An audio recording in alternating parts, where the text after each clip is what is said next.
Dr. Jones, we've heard a great deal about you. Have you? Professor of archaeology, expert on the occult, and, how does one say it? Obtainer of rare antiquities. Indiana Jones. Always knew someday you'd come walking back through my door.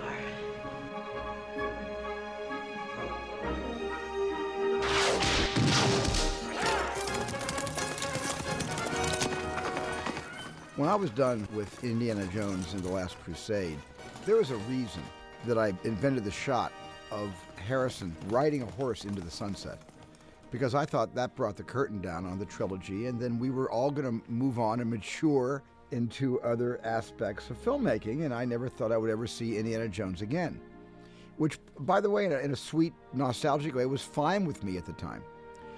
But there were some people it wasn't fine with. And I think it started with the fans. And I really think that the first rumblings we heard was about 5 years later. And I was off, doing a publicity tour on a movie I had directed. But I just remember people asking me, when are you making the next Indiana Jones? Now that question followed me everywhere I went, in this country and overseas. I'd get asked the question, inevitably, sometimes not even on camera, are you going to make another Indiana Jones picture? And that was a question that was not only asked of me, but it was asked of Harrison. And I know it was asked of George Lucas. All of us have been asked that question. Harrison was the person that took it seriously. And he finally called me and said, why don't we make one of these pictures? There's a fan base out there that wants it. And my attitude was always, I've moved on and you've moved on, and I'm making these historical dramas and that sort of thing. And Harrison was tenacious, and Harrison called George and got George thinking about it. Then George called me, and he said, well, Steve, what do you want to do? It could be fun to make another movie. And I was the holdout. I was the one that said, I'm done with this series. It was great. Let's walk away. And I have to give the credit to Harrison for starting the ball rolling, and then for George in working on me to get me to consider the possibility of more stories, or at least one more story. There was an ongoing dialogue. There was a period of maybe 5 or 6 years where nobody anticipated doing another. And then we began to, each of us in our way, to think about the potential, the possibility of doing another. Having been out in the world making all kinds of other movies, I was happy to do another Indiana Jones film just because they're so much damn fun. And then in 2000, there was an AFI tribute to Harrison.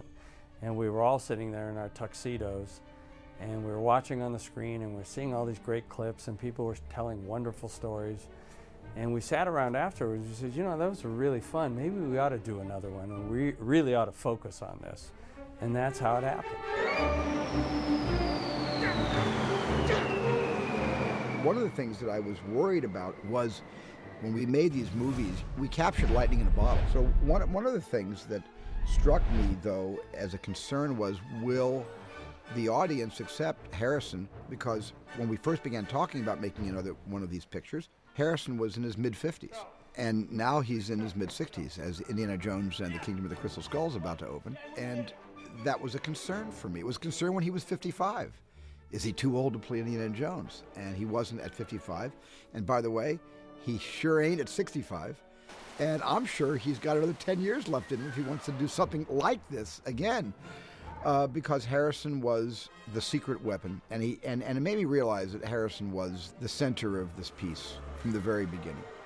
The casting of that man to play that role was the most important thing we did. And when I realized that the strength of Indiana Jones is the way we fashioned this for Harrison, that was the key for all of us. You're a teacher? Part-time. George Lucas had this idea for Indiana Jones, and it was basically, hey, let's do aliens.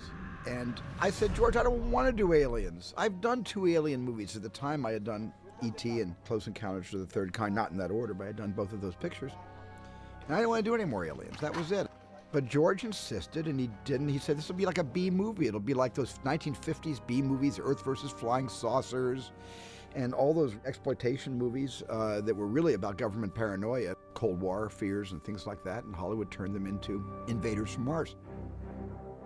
It was the idea of taking the genre from the 1930s serials, action-adventure serials, to the B science fiction movies of the 50s, in the early 50s.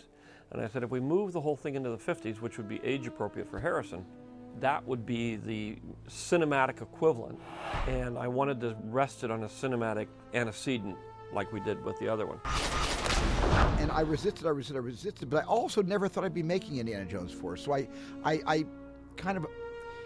guess I kind of humored George by going along with it, thinking, well, I'll never wind up directing this movie, though. I'll wind up producing it with George and somebody else. We'll get some young kid to come in and do this, you know.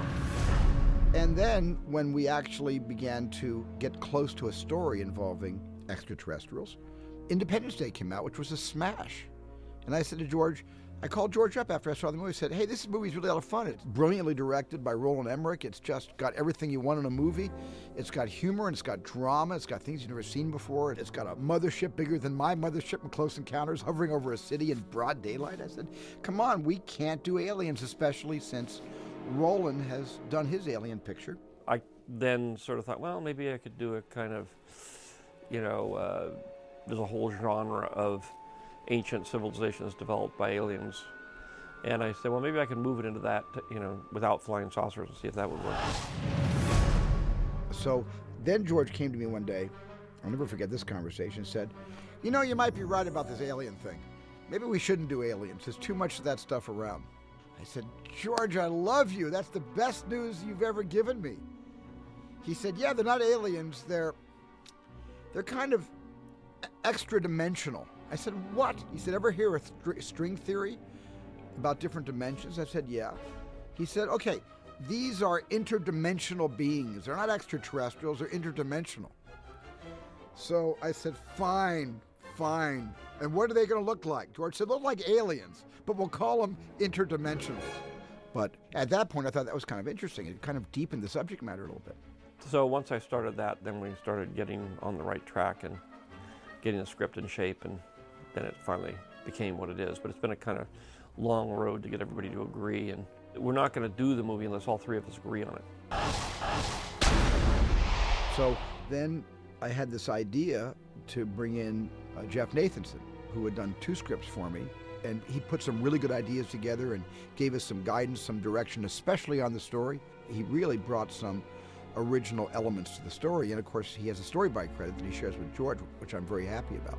But what I did later on was I went to who I call my closer, David Koepp, who has written a number of films, starting with Jurassic Park and Lost World. David wrote War of the Worlds, which I directed, and he's an accomplished director himself. And so I went to David and I said, David, I need help. And then he wrote the script that became the movie.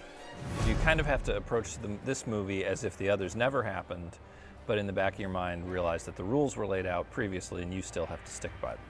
So it's a bit of a balancing act, you know, and my feeling was I want to be respectful, I want to be mindful, but I also have to write something as if for the first time, you know, so try to have the audience in your head but not have them in your head. It's a real sort of tricky line that you got to walk. I think David's sense of humor is the key to the way that he writes. I think that's what makes his characters so endearing and accessible and entertaining. So the fact that he also has this incredible ability to write action and understand, you know, the structure of how that works and how you build upon action and how you make things more exciting and suspenseful and all of those things. At the end of the day, it's all about the characters. One of the things that I'm excited about is Marion Ravenwood. Indiana Jones. About time you showed up. Mom. Sweetheart, what are you doing here?